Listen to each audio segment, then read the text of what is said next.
નમસ્કાર મિત્રો, આજના સમાચારમાં તમારું સ્વાગત છે। દેશ, દુનિયા અને ગુજરાતના તાજા, મોટા અને મહત્વના સમાચાર જાણીએ તે પહેલા ચેનલમાં નવા હોય તો ચેનલને સબસ્ક્રાઇબ અને લાઇક કરી દેજો। આગળના મહત્વના સમાચારની વાત કરીએ તો ભારત બંધનું એલાન। અનામત પર સુપ્રીમના ચુકાદા સામે દલિત સમુદાયના લોકોએ 21મીએ ભારતનું બંધનું એલાન આપ્યું છે। ઉલ્લેખનીય એ છે કે માયાવતી, ચંદ્રશેખરથી લઈ ચિરાગ પાસવાને તેનો વિરોધ કર્યો છે। એનડીએના સહયોગથી સંગઠનો પણ તેનો વિરોધમાં છે। સુપ્રીમ કોર્ટ SC/ST કોટામાં પેટા કોટા બનાવવાનું અધિકાર રાજ્યોને આપ્યું હતું। બસપાની પ્રમુખ માયાવતીએ જણાવ્યું હતું કે આ અનેક રીતે અનામતને ખતમ કરવાનો પ્રયત્ન થઈ રહ્યો છે। આગળના મહત્વના સમાચારની વાત કરીએ તો ફાસ્ટેગમાં નવો નિયમ આવી ગયો છે। નેશનલ હાઈવે ઓથોરિટી ઓફ ઇન્ડિયાએ નવો નિયમ લાગુ કર્યો છે। આ અંતર્ગત જેમના વાહનોમાં ફાસ્ટેગ નથી લગાવેલા તેમની પાસેથી ડબલ ટોલ ટેક્સ વસૂલવામાં આવશે।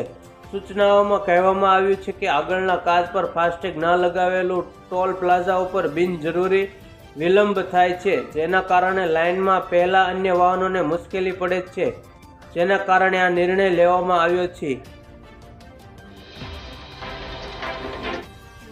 આગળના મહત્વના સમાચારની વાત કરીએ તો રેશન કાર્ડની 30 તારીખ છેલ્લી આપેલી છે। રાશન કાર્ડ યોજના હેઠળ રાશન કાર્ડ ધારકોને તેમના KYC અપડેટ કરાવવા માટે 1 મહિનાનો સમય આપવામાં આવ્યો હતો, જેના માટે છેલ્લી તારીખ 30 જૂન 2024 નક્કી કરવામાં આવી હતી, જે હવે 30 સપ્ટેમ્બર 2024 સુધી લંબાવી દેવામાં આવી છે। પ્રથમ પદ્ધતિ CSC જનસેવા કેન્દ્ર દ્વારા થઈ શકશે અને બીજી પદ્ધતિ રેશન કાર્ડ ડીલર દ્વારા KYC થઈ શકશે। આધાર કાર્ડ, રેશન કાર્ડ, રાશન દુકાનદાર નંબર, આવક પ્રમાણપત્ર, જાતિનો પ્રમાણપત્ર, સરનામાનો પુરાવો, પાન કાર્ડ, ફોટો, પરિવારના તમામ સભ્યોના નામ અને પરિવારના મોભીનું નામ અને બેંક પાસબુક લઈ જવાની રહેશે। આગળના મહત્વના સમાચારની વાત કરીએ તો આકાશી આફતની ભારે હવામાન વિભાગે આગાહી કરી છે। ઉત્તર ભારતમાં આકાશી તબાહીનું સંકટ જોવા મળી રહ્યું છે। હજુ પણ રાજસ્થાન, હિમાચલ પ્રદેશ, ઉત્તરાખંડ હવામાન વિભાગે રેડ એલર્ટ જાહેર કર્યું છે। આ રાજ્યોમાં અતિભારે વરસાદ પડવાની આગાહી વ્યક્ત કરાઈ છે। હિમાચલમાં વાદળ ફાટ્યા બાદ ફરી એકવાર આકાશી આફતનો ખતરો મંડરાઈ રહ્યો છે, ત્યારે ગુજરાતમાં પણ હવામાન વિભાગે 2 દિવસ ભારે વરસાદની આગાહી કરી છે। હાલ ગુજરાતના 47 ડેમ હાઈ એલર્ટ પર મુકાયા છે। આગળના મહત્વના સમાચારની વાત કરીએ તો હીરા ઉદ્યોગમાં મિની વેકેશન। જી હા દોસ્તો, સુરતમાં હીરા બજારમાં મિની વેકેશન પડવા જઈ રહ્યું છે। ઓગસ્ટ મહિનાના તહેવારો વધુ આવવાથી કારીગરો તેમજ વેપારીઓ સૌરાષ્ટ્ર તેમના વતન જશે, તેના કારણે હીરા બજારમાં 10 દિવસનું મિની વેકેશન જાહેર કરાયું છે। ત્યારે હાલ હીરા બજારમાં મંદીનો પણ માહોલ હોય છે તેવું વેપારીઓએ રટણ કરી રહ્યા છે।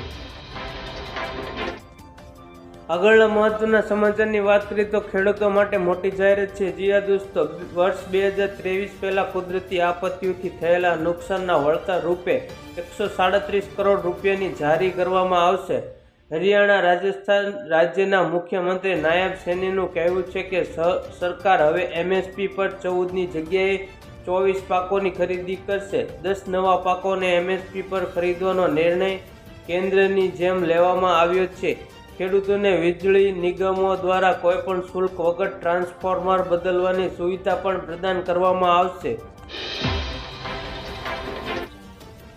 આગળના મહત્વના સમાચારની વાત કરીએ તો મફત સાયકલ સહાય યોજના। ગુજરાત સરકારે રાજ્યની સરકારી શાળાઓમાં અભ્યાસ કરતા વિદ્યાર્થીઓ માટે ફ્રી સાયકલ યોજના 2024ની જાહેરાત કરી છે। આ યોજનાનો મુખ્ય હેતુ એ છે કે વિદ્યાર્થીઓને શાળાએ આવવા જવા માટે સરળતા અને સુવિધા મળી રહે। જ્યારે યોજનાનો લાભ ગુજરાતની સરકારી શાળાઓમાં ધોરણ 9 થી 12માં અભ્યાસ કરતા વિદ્યાર્થીઓને મળશે। આ યોજના અંતર્ગત વિદ્યાર્થીને સારી ગુણવત્તાવાળી, મજબૂત અને ટકાઉ સાયકલ આપવામાં આવશે। આગળના મહત્વના સમાચારની વાત કરીએ તો વહાલી દીકરી યોજના। ગુજરાતમાં વર્ષ 2019માં વહાલી દીકરી યોજના લાગુ થઈ હતી। છેલ્લા 5 વર્ષમાં આ યોજના હેઠળ 2.37 લાખથી વધુ દીકરીઓની નોંધણી થઈ ચૂકી છે, જેમાં ગરીબ પરિવારની દીકરીઓને જન્મથી લઈ 18 વર્ષ સુધી ન થાય ત્યાં સુધીની સરકાર સહાય આપે છે। હવે આનો લાભ 2025-26થી મળશે। લાભાર્થીઓ દીકરીઓને 18 વર્ષની ઉંમર સુધી 4,000થી લઈને 1 લાખ સુધીની સહાય મળશે. આગળના મહત્વના સમાચારની વાત કરીએ તો રેશન કાર્ડ ધારકોને 450માં એલપીજીનો બાટલો મળશે. જી હા દોસ્તો, હવે રાજસ્થાનમાં ખાદ્ય સુરક્ષા કાયદા હેઠળ આવતા પરિવારોને 450 રૂપિયામાં એલપીજી સિલિન્ડર મળશે. સીએમ ભજનલાલ શર્માએ વિધાનસભામાં આ જાહેરાત કરી છે.